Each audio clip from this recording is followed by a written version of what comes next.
pag-aaralan natin ngayon ay tungkol sa triangle congruence. So ito yung ating direction. So given that the two triangles below are congruent, list the pairs of congruent angles and congruent sides.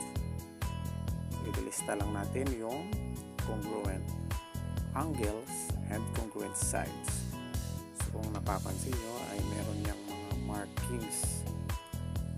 So ipapares lang natin sila kung sino yung kapartner nila based sa kanilang markings.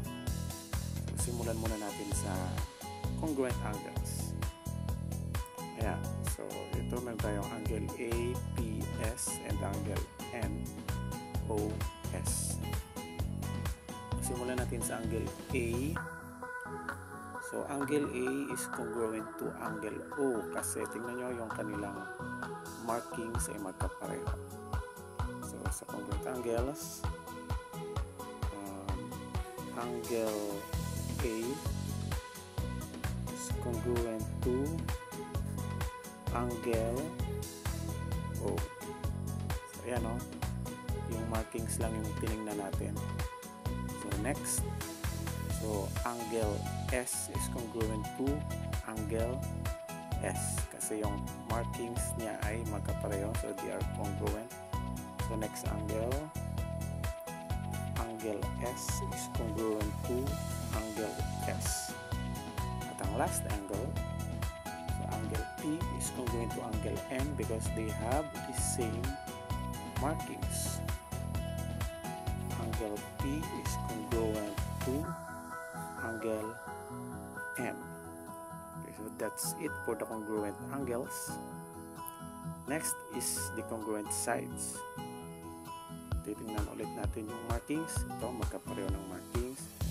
Ang side PS or line segment PS. Okay, PS na lang.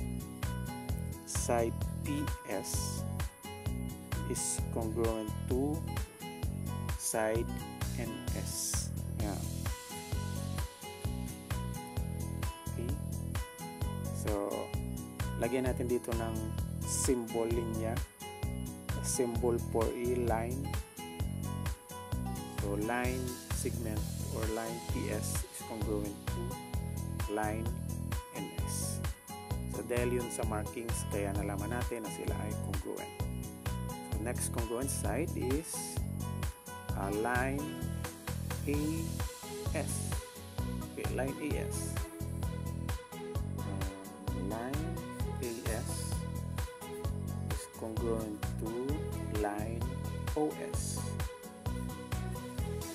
Okay, that's it. And for the last one, so marking number 3, line AP is congruent to line ON.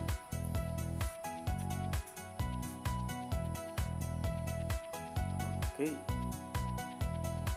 And of course, overall, so ito ay triangle. Pangalanan natin yung dalawang triangles.